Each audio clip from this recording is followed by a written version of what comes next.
Good morning, students. Welcome to CR International School online study system. Remember, we are doing lesson number 2, the forms of business organization, and our topic is the merits of cooperative organization today. So let's discuss the merits of cooperative organization. First merits देखिए, easy formation. Formation यानी बनाना किसी चीज़ को, तो easy formation, तो cooperative organisation को बनाना, तैयार करना, formulate करना काफ़ी इजी होता है. क्यों इजी होता है? क्योंकि कोई भी 10 अडल्ट मेंबर्स मिलकर आपस में एक कोऑपरेटिव सोसाइटी बना सकते हैं और रजिस्ट्रार द्वारा उसे रजिस्टर्ड करा सकते हैं. So it does not require any difficulty और एनी लीगल प्रोसीजर. तो इसमें कोई मुश्किल नहीं आती, कोई लीगल प्रोसीजर फॉलो नहीं करना पड़ता, कोई हाई डॉक्यूमेंटेशन प्रक्रिया आपको पूरी नहीं करनी पड़ती. 10 लोग मिलेंगे, आपस में कोऑपरेटिव सोसाइटी बना लेंगे, रजिस्ट्रार द्वारा रजिस्टर्ड करा लेंगे. तो इसे बनाना काफ़ी सिंपल और इजी होता है. सेकंड देखिए, लिमिटेड लाइबिलिटीज़. आपको पता हुआ है लिमिटेड और अनलिमिटेड लाइबिलिटी का क्या मतलब होता है. लिमिटेड लाइबिलिटी यानी कि जितना शेयर आपने परचेस किया हुआ है उसी की लाइबिलिटी आपके राइज होगी. फॉर एग्जांपल 50,000 के शेयर आपने किए थे, तो कंपनी आपसे या कोऑपरेटिव सोसाइटी आपसे ज़्यादा से ज़्यादा 50,000 ही मांग सकती है, उससे ज़्यादा नहीं मांग सकती. अनलिमिटेड लाइबिलिटी में होता क्या है, अगर आपकी लाइबिलिटी अनलिमिटेड है तो लॉस होने पर आपकी प्राइवेट पर्सनल प्रॉपर्टी को भी बेच दिया जाता है. तो कोऑपरेटिव ऑर्गेनाइजेशन में जो आपकी लायबिलिटी होती है वो लिमिटेड होती है, जितने शेयर आपने खरीदे हैं वहाँ तक, या जितनी गारंटी आपने दी है वहाँ तक. थर्ड देखिए, स्टेबिलिटी यानी स्थिरता. तो देखिए, कोऑपरेटिव सोसाइटी में काफ़ी मेंबर होते हैं, मिनिमम 10 मेंबर तो है ही, ज़्यादा से ज़्यादा काफ़ी मेंबर्स इसमें हो सकते हैं. तो किसी मेंबर के आने से, जाने से, उसके ल्यूनिसी यानी बीमार होने से कोई असर नहीं पड़ेगा, उसके बैंकक्रप्ट होने से कोई असर. बैंकक्रप्सी का मतलब होता है उसका दिवाले निकल जाने, यानी कि अब उसके पास रुपए नहीं है अपने दायित्व, अपनी लाइबिलिटीज़ का भुगतान करने के लिए. तो स्टेबिलिटी ज़्यादा देखने को मिलती है. सेपरेट लीगल एंटिटी होती है, मेंबर्स आते रहते हैं, जाते रहते हैं और कोऑपरेटिव सोसाइटी रन करती रहती है. किसी के आने या जाने से इस पर फर्क नहीं पड़ता. आगे देखिए, डेमोक्रेटिक मैनेजमेंट. डेमोक्रेटिक यानी स्वतंत्रतापूर्ण. तो इनका जो मैनेजमेंट होता है वो एकदम डेमोक्रेटिक तरीके से किया जाता है. हर मेंबर वन वोट प्रिंसिपल यहाँ अप्लाई होता है. एक मेंबर एक ही वोट दे सकता है और मेंबर्स द्वारा दिए गए वोट के आधार पर मैनेजमेंट कमेटी बनाई जाती है और वो मैनेजमेंट कमेटी इसे इजीली बेसिकली चला देती है. ठीक है. So it's coverage being limited, almost all the member attend it's meeting. जब भी मीटिंग होती है तो लगभग सभी मेंबर यहाँ अटेंड करते हैं. कोई प्रॉक्सी वगैरह नहीं लगाई जा सकती इसके अंदर. ठीक है. और वो अपने अपने आइडियाज़ देते हैं. तो मैनेजमेंट काफ़ी स्वतंत्र तरीके से यहाँ चलाया जाता है, वन वोट वन मेंबर के हिसाब से. फिफ्थ देखिए, लेसर ऑपरेटिंग एक्सपेंस. तो इसे चलाने का जो खर्चा होता है वो भी काफ़ी कम होता है. बिकॉज क्योंकि जो मेंबर्स है दे offer administrative service without any remuneration.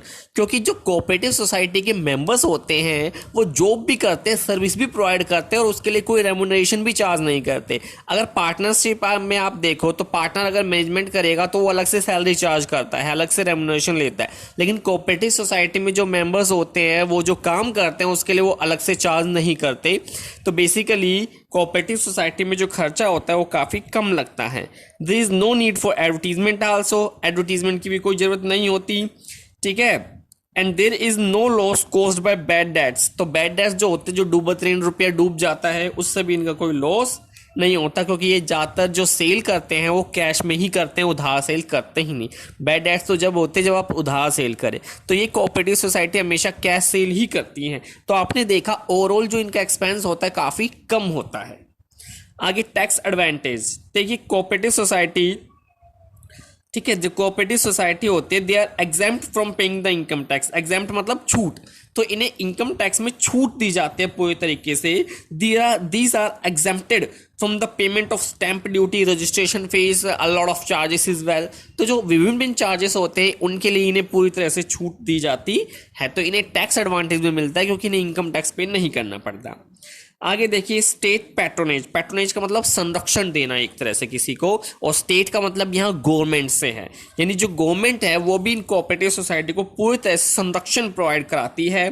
ठीक है. गवर्नमेंट जो है इन कोऑपरेटिव सोसाइटी काफ़ी हेल्प भी करती है लोन लेने में, और इनको लोन काफ़ी ईजी टर्म्स एंड कंडीशन पर प्रोवाइड करा देती है, क्योंकि ये जो कोऑपरेटिव सोसाइटी है ये पुअर सेक्शन को आगे ग्रो करने का काम करती है।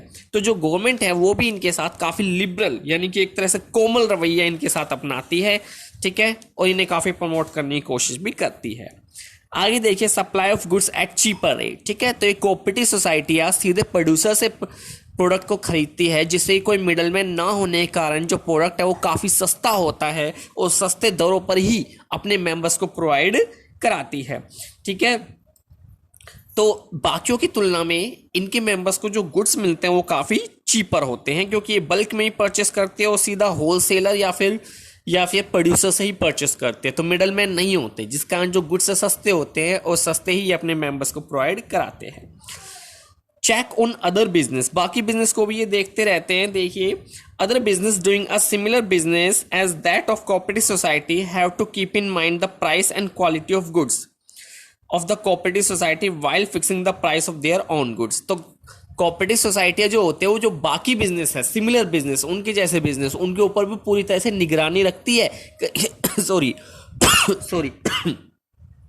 बाकी बिजनेस पर भी चेक का मतलब ये निगरानी रखने से या कंट्रोल करने से है, ठीक है। तो बाकी बिजनेस पर निगरानी रखते ही कहीं वो बहुत ज़्यादा प्राइस तो चार्ज नहीं कर रहे या फिर वो बहुत घटिया क्वालिटी की वस्तुएं तो नहीं बेच रहे हाई प्राइस पर, ठीक है। तो कोऑपरेटिव सोसाइटी ये भी काम करती है, ठीक है। As a result of this they cannot exploit the consumer by charging more. तो कोई कोऑपरेटिव सोसाइटी उन पर निगरानी रखती है अदर बिजनेस पर, तो इसीलिए वो किसी कंज्यूमर को एक्सप्लॉइट नहीं कर सकते। तो इस तरह से कोऑपरेटिव सोसाइटी सोशल वेलफेयर में भी काफ़ी हेल्प करती है, कंज्यूमर के राइट्स को प्रोटेक्ट करती है, ठीक है। तो आज के समय जो बिजनेसमैन है उनके पास कई अलग अलग तरह के, ठीक है, वेपन होते हैं कंज्यूमर को ठगने के, जैसे कम नापना, कम तोलना, मिलावट, अडल्ट्रेशन कर देना, ठीक है, गुड्स को होल्ड करके रख लेना, ठीक है, यानी कि स्टोर करके रख लेना और फिर जब प्राइस बढ़ जाए तब बेचना, ठीक है, जैसा अब हो भी रहा है कई लॉकडाउन में। तो इन तरह की प्रैक्टिसेस को, इन तरह की क्रियाओं को भी ये चेक करती है, यानी कि ये बाकी बिजनेस पर भी नियंत्रण रखती है। लास्ट पॉइंट देखिए इकोनॉमिक डिसेंट्रलाइजेशन। एक होता है सेंट्रलाइजेशन, यानी सारे के सारे अधिकार एक पर्सन, एक व्यक्ति के पास होना, सारे डिसीजन एक व्यक्ति ले। एक होता है डिसेंट्रलाइजेशन, यानी कि जो डिसीजन मेकिंग पावर होती है वो ट्रांसफर कर देना टू लोअर अथॉरिटी। तो इकोनॉमिक डिसेंट्रलाइजेशन का यूज करती है, अपने अधिकारों को ये ट्रांसफर कर देती है। तो cooperative society have prevented the concentration of countries wealth in the hands of few individual. तो देखिए ये पूरी कोशिश करती है कि पूरे देश का जो धन है वो केवल एक व्यक्ति के हाथ में ना होकर सभी लोगों के पास ट्रांसफर होता रहे। देखिए जब धन कुछ ही व्यक्तियों के पास रहता है तो इनइक्वालिटी बहुत ज्यादा आती है। व्यक्ति जिनके पास धन है वो और अमीर होते चले जाएंगे और जिन व्यक्तियों के पास धन नहीं है वो और गरीब होते चले जाएंगे।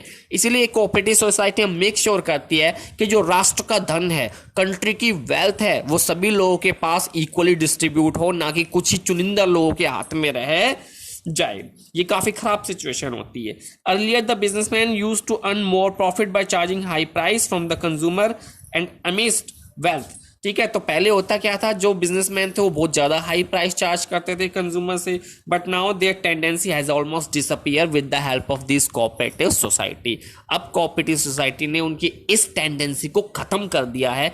अब बिजनेसमैन हाई प्राइस चार्ज नहीं कर सकते, उन्हें सभी कंज्यूमर के वेलफेयर के लिए कम प्राइस चार्ज करने पड़ते हैं, या जो प्राइस डिसाइड किया गया है वो प्राइस चार्ज करते हैं।